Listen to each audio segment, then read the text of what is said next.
Pemirsa, Anda masih bersama kami dalam Kominfo Newsroom. Pemirsa, transformasi dalam sebuah bisnis ini penting dilakukan demi keberlanjutan dan juga keberlangsungan bisnis itu sendiri, tak terkecuali bagi para pelaku UMKM. Digitalisasi bagi para pelaku UMKM sama dengan memperluas jaringan dan juga wadah pemasaran yang lebih efisien. Namun demikian, banyak para pelaku UMKM yang belum memanfaatkan perkembangan teknologi untuk menggunakan digitalisasi sebagai moda penjualan mereka.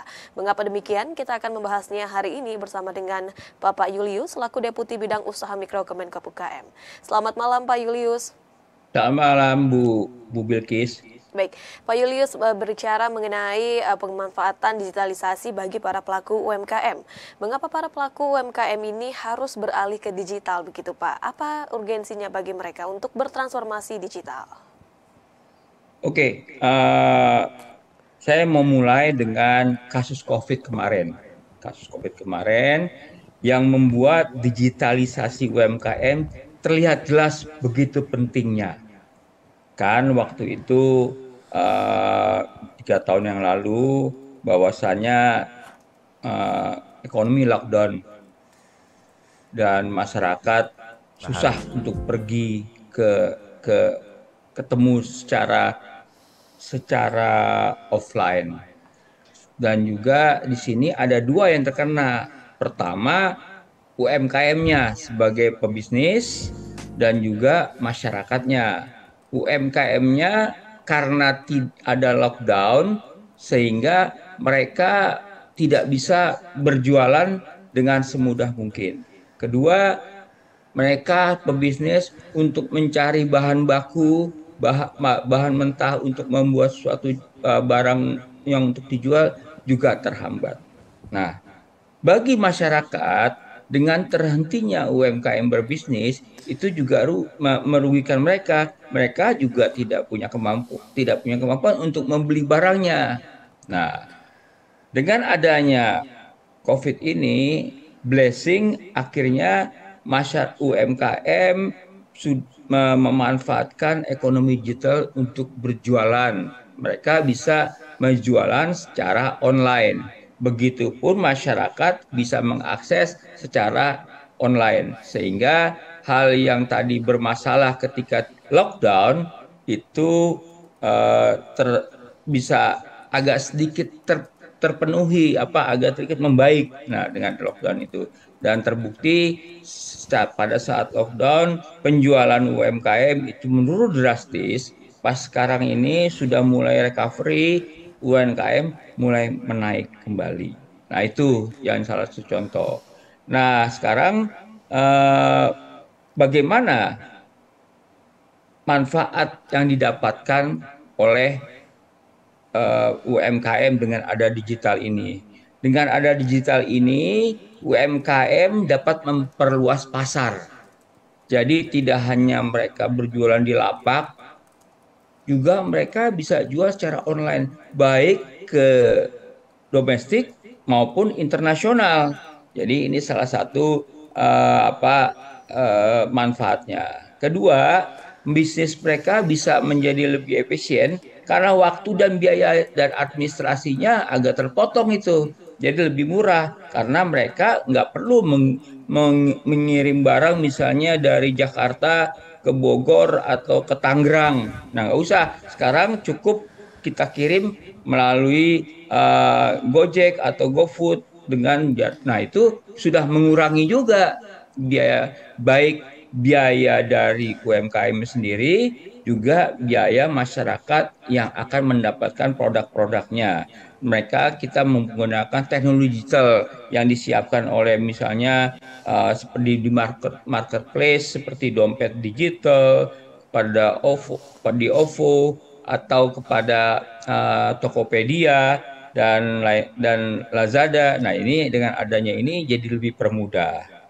Terus juga UMKM itu bisa mendiversifikasi layanan pembayarannya lebih beragam bagi mereka dan juga customernya. Juga misalnya UMKM juga nggak harus melakukan jual produk satu produk, juga bisa menjual berbagai produk dan masyarakatnya juga bisa bertambah banyak dan alat pembayaran juga akses layanannya akan semakin dipermudah.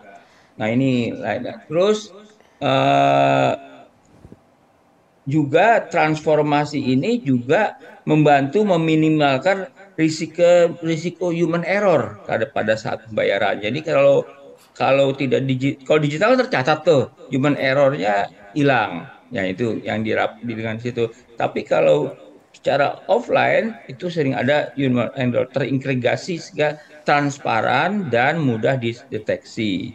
Dengan ini lebih banyak memasuki era digital ini, maka status sekolah mikro akan mendapat nilai tambah yang lebih tinggi. Karena seperti saya katakan tadi, sekarang dengan adanya online itu masa bisa berjualan secara secara apa di lapak-lapak tertentu, tapi sekarang kita bisa menjual ke seluruh bahkan ke seluruh dunia yang kita bisa uh, dilakukan. Dan apalagi pada saat krisis kemarin, krisis yang kita nggak lockdown, nah itu lebih dirasakan lagi manfaat dari digital itu, Pak. Itu Baik, kira-kira. Nah, baik. Berangkat dari krisis melihat saat pandemi COVID-19 bagaimana para pelaku UMKM ini begitu sulit begitu ya Pak menjual produknya, kemudian memasarkan produknya, namun melalui transformasi digitalisasi yang tentunya memiliki banyak manfaat seperti menjadi lebih efisien dan juga hemat dalam waktu dan biaya dan juga untuk meminimalisir berbagai kesalahan ini bisa dilakukan pelaku UMKM melalui transformasi digitalisasi. Namun kiranya apa yang menjadi penyebab dari para pelaku UMKM ini sulit ataupun ragu begitu Pak untuk memanfaatkan digitalisasi sebagai wadah pengembangan produk. Dan jika dan bagaimana berdasarkan data Kemenkop UKM mengenai grafik mungkin dari pelaku UMKM apakah ini meningkat setiap tahunnya atau justru mengalami penurunan begitu Pak? oke, kalau kita lihat ekosistem digital, pelaku UMKM katakanlah 64 juta, ya. Yang sudah mengakses DIN dan Go Digital itu sekitar 22 juta. Dan kita targetkan tahun 2024 itu mencapai 30 juta. Nah, ini yang kita saat ini kita masih 22 juta. 2 tahun yang lalu kita sudah mencapai 20, sekarang udah 22. Nah, ini sebuah apa istilahnya tingkat kemajuan yang besar, yang tinggi yang harus kita teruskan sampai target kita 2024 pada 30 juta UMKM. Nah, namun di sini masih banyak kendala yang kita hadapi terkait dengan ini digital ini. Yang pertama adalah keraguannya dari UMKM sendiri dalam mengadopsi teknologi digital. Ini tentunya kita udah paham kenapa mereka ragu karena pertama kemampuan teknis SDM UMKM itu sangat rendah sehingga uh, dengan rendahnya ini mereka tidak berani berjualan dengan digital. Kedua, cenderungan menggunakan layanan keuangan digital uh, juga masih berkurang meskipun mereka sudah punya smartphone dan biasanya smartphone itu masih digunakan untuk chatting aja. Nah, ini juga ada lagi yang ketakutan bahwasannya banyak penipuan dalam penjualan digital ini dan memang kita hadapi untuk itu dan banyak penipuan itu sehingga kita harus memitigasi hambatan-hambatan tersebut, terutama pertama hambatan teknologi, ketidakpercayaan, dan ada lag dalam belajar untuk itu. Itu, Bu. Baik, sehingga terlihat masih ada keraguan dari para pelaku UMKM dalam mengadopsi teknologi digital dan juga dengan rasa kepercayaan itu sendiri ya Pak Julius. Ya. Kemudian bagaimana upaya yang dilakukan oleh Kementerian Kemenkop UKM ini dalam menjalankan peta jalan digitalisasi UMKM yang telah disusun oleh Kemenkop UKM? Kita punya 4 strategi dalam peta jalan itu, yaitu pertama kita peningkatan literasi digital UMKM yang telah berupaya kita dorong supaya mereka paham. Nah, kita melakukan pelatihan, dengan di kementerian sendiri, juga kementerian lain, dan juga swasta seperti OVO, juga kepada apa Goto, dan juga kepada Lazada. Nah, kita bekerja sama memberikan literasi digital. Ya. Kita bekerja sama bagaimana memanfaatkan digital, kita memberikan bimbingan teknis untuk itu. Eh, itu Baik, yang untuk kita. ya, untuk Hmm. bentuk pelatihannya seperti apa Pak Julius yang diberikan oleh Kemenkop UKM? Ya, bentuk pelatihannya pertama, ya mohon maaf nih kalau UMKM itu buka buka komputer mungkin belum, harus Baik, diajarin.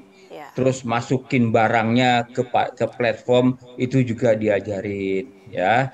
Terus kedua, bagaimana supaya masuk dan terseleksi dengan baik itu kita ajarin. Dan masyarakat juga gitu, kita ajarin bagaimana dia bisa mengakses ke platform-platform yang ada. Nah, ini yang kita lakukan gitu, Bu. Baik, baik melalui literasi digital maupun pelatihan secara langsung kepada pelaku UMKM ini tengah digalakan oleh Kemenkop UKM. Kemudian Ya. Pak Julius, Presiden Joko Widodo juga mendorong pembangunan ekosistem digital UMKM yang harus dari hulu ke hilir. Lantas seperti apa konsep pembangunan digital UMKM dari hulu ke hilir yang tengah dicanangkan oleh Kemenkop UKM? Jadi dari hulu ke hilir ini ada 7 aspek, Bu. Ya, pertama aspek pasar, akses pasar. Nah, dalam akses pasar ini kita mendorong bagaimana supaya UMKM bisa masuk ke berbagai pasar. Nah, tentunya dengan digital ini bisa lebih lebih mudah masuk ke pasarnya, juga pasar online maupun offline. Nah, kita informasikan, Nah, misalnya masuk ke Lazada, masuk ke Goto, masuk ke banyak platform-platform yang lain yang bisa kita akses. Kedua, kita pemantauan kualitas produksi. Nah, produksinya itu juga kita pantau, dan bekerja sama dengan lembaga-lembaga yang punya platform itu. Mereka kita minta sama-sama melakukan, kalau kualitas barang yang tidak baik, nah kita juga jangan main terima saja. Nah, itu kan juga yang dilakukan. Terus aspek keuangan, aspek pembiayaan juga kita mendorong mereka memanfaatkan misalnya kredit usaha rakyat, memanfaatkan crowdfunding untuk meminjam. Nah, ini kita sudah buat aturannya agar mereka bisa bisa bisa masuk. Dan aspek manajemen organisasi juga kita dorong, di UMKM tersebut. Kita berikan pengajaran agar mereka bisa onboarding dengan baik. Kan kalau sekarang pengajaran itu sangat mudah, kita berikan secara online. Yang penting mereka punya kemauan, dan untuk itu kita selalu melakukan sosialisasi. Nah, kapasitas produksi juga kita dorong juga supaya mereka bagus. Kita hubungkan antara pengusaha yang besar dan kecil, kita koneksikan supaya produksinya bisa terwujud produksi yang lebih lebih baik. Juga dorong supaya UMKM itu menjadi supplier bagi pengusaha besar. Selanjutnya distribusi dengan adanya ini kan jadi lebih mudah dengan lebih murah, karena apa? Karena ada penjualan barang itu cukup sekarang dengan internet atau apa. Itu kurang lebih begitu. Baik, sehingga pembangunan ekosistem digital UMKM dari hulu hingga ke hilir ini betul diperhatikan sekali oleh Kemenkop UKM, mulai dari Ya. akses pasar online maupun offline hingga bagaimana pendistribusian itu bisa terjadi dan juga bagaimana agar UMKM ini dapat onboarding dengan tepat. Terakhir Pak Hmm. Julius, apa yang menjadi tolak ukur bahwa UMKM ini sudah terdigitalisasi? Apakah memang terlihat dari payment platform yang digunakan atau karena sudah masuk ke e-commerce ini bisa dijadikan sebuah tolak ukur bagi para pelaku UMKM begitu Pak? Ya, secara umum, ini. Jadi kalau mereka sudah masuk e-commerce, udah digital, maka ini suatu, kalau ada kenaikan seperti tadi tahun 2000, tahun lalu 20 juta. Sekarang udah 22 juta, dan harapannya adalah akhir 2024 30 juta. Nah, ini sebuah tolak ukur kenaikannya. Terus mereka menggunakan digital payment, misalnya OVO, misalnya banyak hal yang lainnya apa Gojek dan lain-lain. Nah, ini mereka semakin bertambah, berarti mereka UMKM terdigitalisasi. Penggunaan platform digital. Nah, itu juga bukan dengan satu aja, platform digital banyak yang kita harus terus manajemen inventory dan penjualan dengan ada makin baik manajemennya, maka makin artinya mereka makin bagus untuk ini dan juga menggunakan platform media sosial misalnya dengan WhatsApp atau yang lainnya. Terus melakukan penjualan secara digital. Jadi jualan barangnya itu dulu itu pakai online, offline. Sekarang kita dengan ini kita bisa mendeteksi bagaimana mereka berjualan. Apakah makin bertambah atau berkurang dengan memakai digitalisasi ini. Dan juga kita membuat website dan toko online dan kita dorong apa istilahnya uh, pihak-pihak swasta membuat toko online dan agar UMKM bisa memasukkan ke sana dan juga bisa diakses oleh masyarakat. Gitu, Bu. Baik, sehingga harapannya bahwa para pelaku UMKM ini juga dapat meningkat begitu ya Pak hingga 30 Ya. juta dan makin banyaknya pelaku UMKM yang berani untuk transformasi digital demi kepentingan dan juga keberlanjutan dari bisnis mereka. Terima kasih banyak sekali lagi Pak Julius selaku Deputi Bidang Usaha Mikro Kemenkop UKM yang telah bergabung bersama kami memberikan informasi mengenai pentingnya bertransformasi digital bagi para pelaku UMKM. Terima kasih banyak Pak, selamat malam, Ya, salam terima sehat kasih Bu selalu. Bilkis. Terima kasih. Dan pemirsa, kami akan kembali dengan informasi yang lainnya. Tetaplah bersama kami dalam Kominfo Newsroom.